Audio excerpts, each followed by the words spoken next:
For those of you who want the look of mixed media but struggle with the imperfections, then this tutorial is for you. Hello everyone, Miss Carrie here from Miss Carrie's Creations.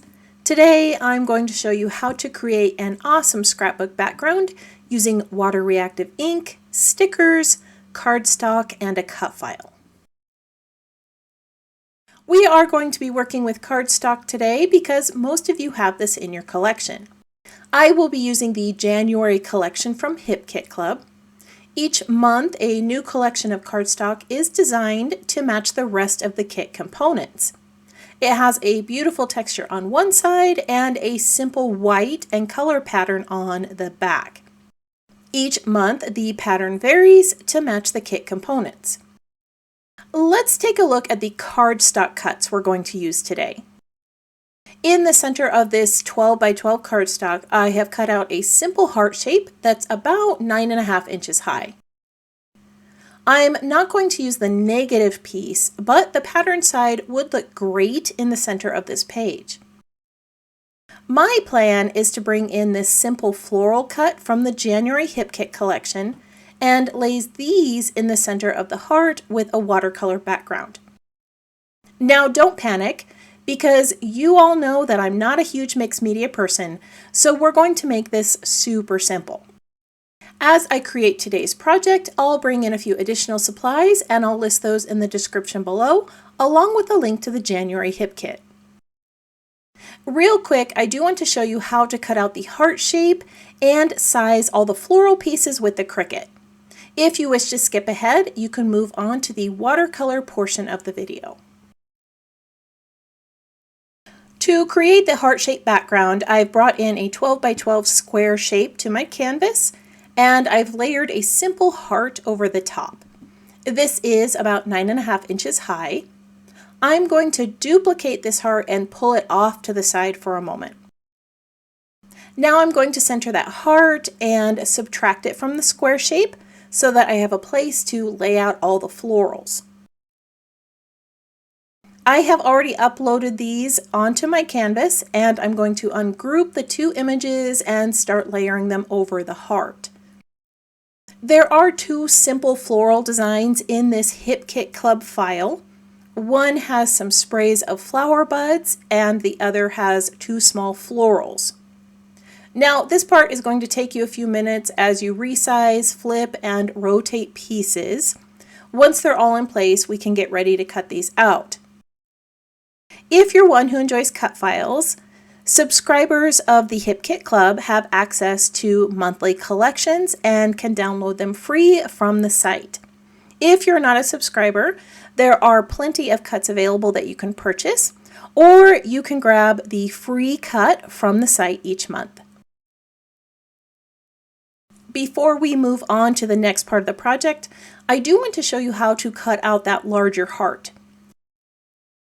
Many of you probably noticed that big warning sign on my shape here over in the layers panel. Cricut cannot cut images larger than 11.5 inches wide, so I'm getting that warning that this square isn't going to cut.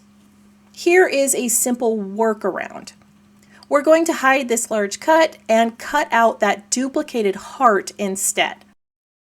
When I move to the map preview page, I have the ability to move this heart onto the center of my mat. I'm going to zoom in here so that I can center the images over those measurement lines and place it where I need it to cut on my 12 by 12 piece of cardstock.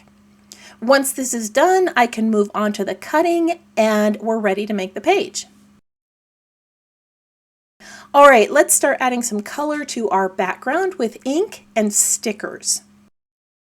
On my desk, I have a piece of mixed media cardstock and the inks from the color kit. In my previous video, I showed you another way to make a background with stamps and these inks. Today, we're going to use them as watercolors. I'm going to use the wet on wet technique because it blends the colors and creates a softer look. I have spritzed some water onto my mixed media cardstock, and I'll be adding water to the ink before I apply it to the page. For now, I'm not going to bring in any of the blue, just the Thistle, Taffy, and Lemon Drop colors. We're going to start with a small amount of color. I want more of a flowy look, so I'm using a large round brush. If you want to create swishes of color, a flat brush would be a better choice. Don't worry about perfection here. You're just adding color and letting those hues blend together as you add them to the page. I am taking into account where my photo is going to sit. It will be in the lower right corner, so I'm keeping my colors a little lighter over here and forming almost a frame around this space with the color. Now at first I didn't want to bring in any blue to the background because my cardstock frame is blue, but I realized that adding blue to the yellow would create a nice soft green, which is a color that I want to add to the page. I'm not going to add too much of the green, but it is a nice contrast to the other cooler colors I've added, and it's going to match the die cuts that I'll bring to my design. All right, now we're going to cheat a bit and make it look like we created some professional looking color splashes. While the page is still wet, I'm going to stamp these images with the splatter stamps from the color kit. The ink is water reactive, so it's going to soften and change as I stamp the images over my wet ink. This reactive ink can also be beneficial if one of your images is a little too intense, like this pink one here. Just spray some water over the top and remove some of the color. Again, don't worry about perfection here. Just stamp those random images over the like colors on your page. Use the larger stamps to create big splashes and the smaller stamps to create smaller ones. You can overlap them and stamp partial images to create some variety in the background. As I continue to stamp these, I would love it if you tap the subscribe button and let me know that you're new here. If you're already a subscriber, let me know that you enjoyed today's project by tapping the thumbs up or leaving me a comment below. I would love to know if you've been inspired to create a water-washed background with inks on your next project. All right, I'm going to dry this real quick with my heat tool, then I'll show you how we're going to add even more color to the background. Before I layer my floral cuts, I want to make sure that I have some color variations on this page. I really like that softer look, but my title here has some intense colors, and I want to bring some of that intensity to my background. Instead of adding more ink, I'm going to create this look with stickers. The January embellishment kit has these awesome clear watercolor stickers that I can use to mimic water washes on my page. I have placed one opposite of the title so that I can bring some diagonal flow to my layout, and I'm going to place one here, and I'll bring one up to the top to create a frame around where my photo will sit. As you can see, this is also going to create a visual triangle of vivid colors that will balance out all the other colors I'm adding to my layout. Now we can bring in those floral cuts. Since I designed this in my Cricut application, I have pulled that up onto my computer and I'm using it as a reference for placement. It works a lot like a puzzle, placing images as close together as possible to fill in the space. I am moving a few florals to cover up the edges of the stickers, but honestly, once everything's in place, these are going to look like I painted them on the page. So I went ahead and finished all of that off camera and adhered everything in place. It does look a bit messy with all those little pieces going off the edge. When you're trimming these, don't throw those pieces away because they're perfect for filling in some of your spaces like I did here. Once we place the heart over the top, you aren't even going to see that mess.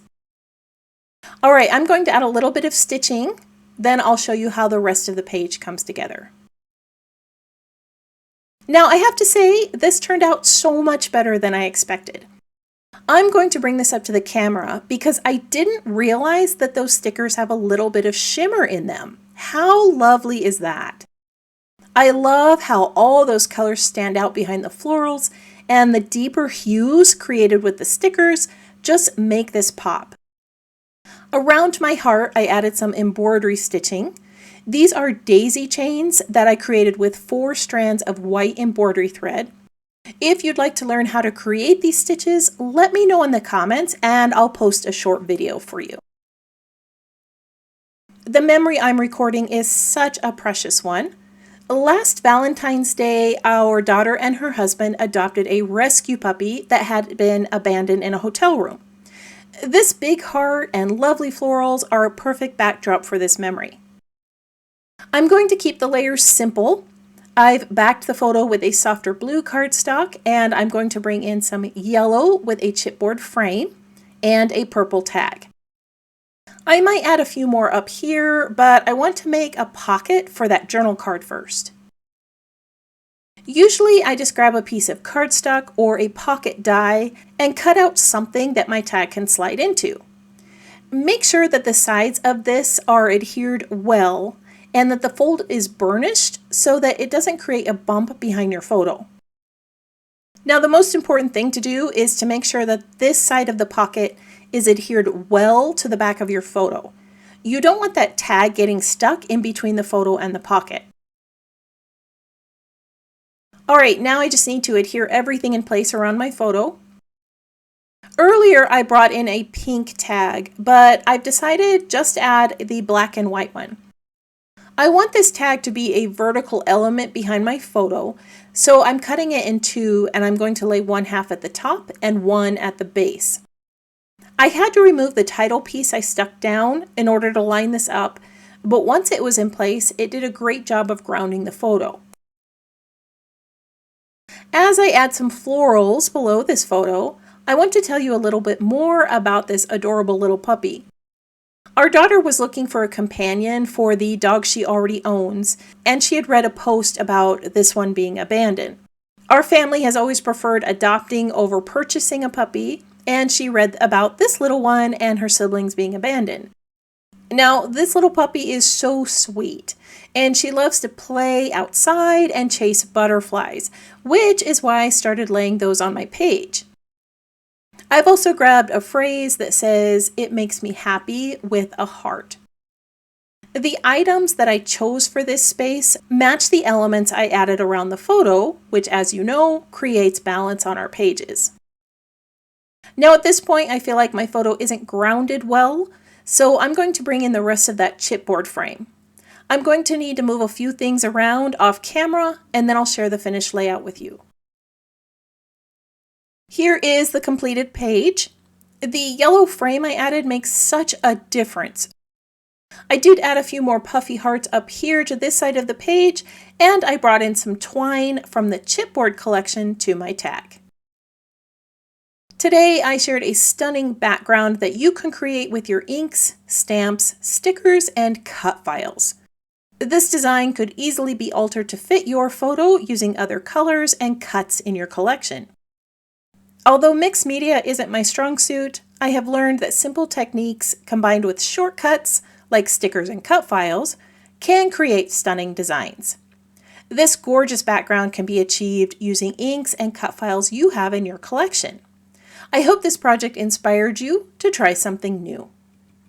If you're one who likes to pin photos to inspiration boards, I've added still shots of this page in the Hip Kit Facebook group and on my website for you to use.